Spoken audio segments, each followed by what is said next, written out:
Now that the political divorce happened last night, the marriage came to an end, what next? Who will be the possible replacement? Who's gonna come and put on the shoes that Dr. Benjamin Bol Mel was putting on? Will Kiir go on and bring up his own daughter, Adut Kiir, who is currently serving as a senior presidential envoy on a special program to the presidency, and make her the vice president for economic cluster? Or perhaps Kiir will have to revisit his political garbage bin and recycle the former removed and sacrificed Vice President Dr. James Wani Igga and bring him back to the position of Vice President Economic Cluster? This is a question that probably will be answered in the next few hours or in the next few days by His Excellency President Salva Kiir. Or perhaps Kiir will go into a new phase and bring in someone completely different, maybe a person you've never seen in the political space, or a person who has never been in the presidency, or what exactly is going to happen in the next few weeks, next few days, or perhaps next few hours. And that answer can still be answered by His Excellency the President. So in this video, I'm not telling you a possibility of two people who can be replacement of Dr. Benjamin Bol Mel, or who will come up and be appointed maybe tonight, in the next few hours, in the next few days, and becomes the vice president of the economic cluster. And I also want to tell you why, or the reason why President Kiir might appoint him or appoint them. And number one person is that there's a possibility, there's high possibility of President Salva Kiir bringing up or revisiting his political garbage bin and recycle the former James Wani Igga and bring him up to the position of Vice President Economic Cluster. And the reason is, one, President Salva Kiir wants someone who is loyal to him, someone who exhibits an exceptional trait of loyalty to him, that when he appoints you to that position, you don't pose a threat to him.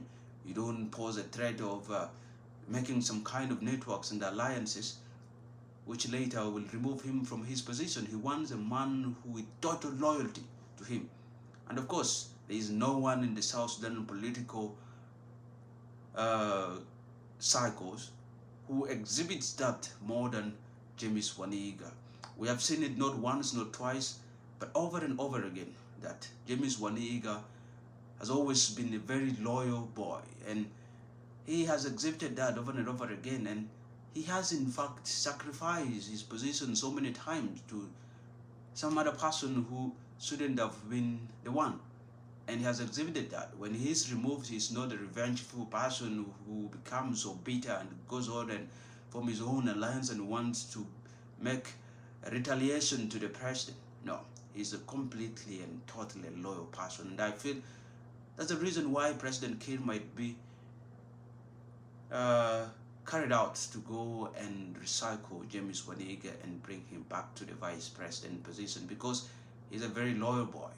He's a very loyal person who exhibits that skills to the extreme. And Kiir perhaps might want to look into his bin and bring back Igga. That is a possibility. That is a possibility. Number two, President Salva Kiir might also be tempted to bring up his own daughter, Adut Kiir, to occupy the vacant position of Vice President Economic Cluster, because being a daughter, that is an automatic loyalty. That means when Adut is appointed, she can of course pay loyalty to the president to the extreme. And two, being a daughter to the president, Kiir knows very well that if he has any succession plans, that would be the right moment to bring up Adut Kiir. And if I think Kiir really has a succession plan, that he wants to bring someone so much close to him, to the presidency, and to be his heir, then I have no doubt that in the next few hours we might see Adut Kiir becoming the vice president of the economic cluster. But there is a danger though in bringing Adut Kiir into the presidency.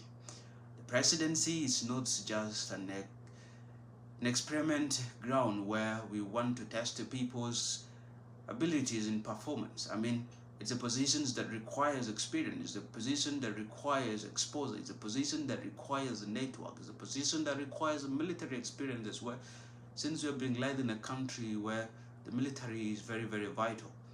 So, if you intend to bring Adut Salva Kiir to that position, that young lady with totally very new and no experience in political handlings, then you're posing a threat to how things will run in the country. Perhaps the only person who will ultimately suffer is only that common citizen down there, because she might not possess all the skills and tactics on how things are supposed to be run. She has no experience in seeing how a cabinet is conducted, has no experience in how a ministry is being handled.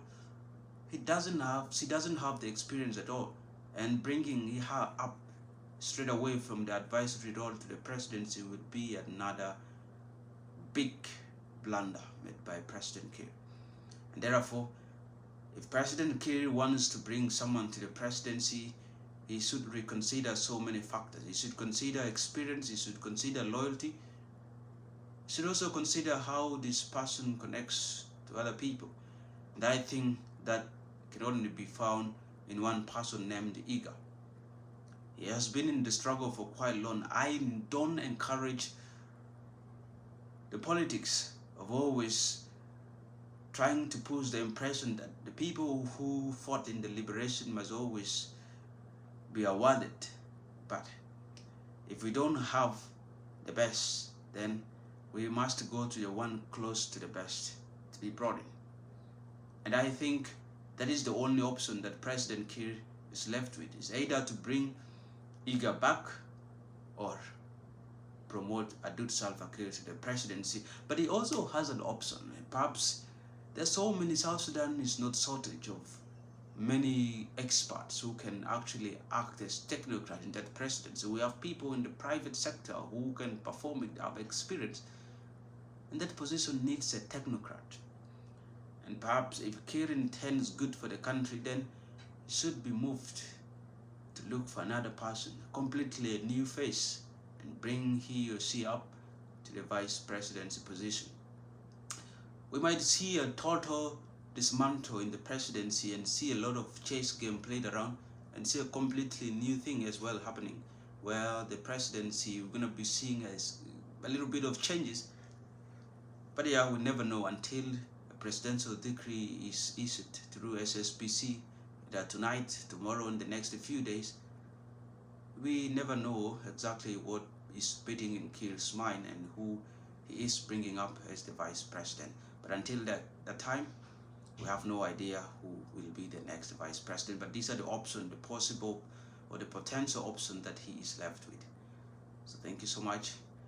I remain Emmanuel Taban, and this is the Concern Podcast.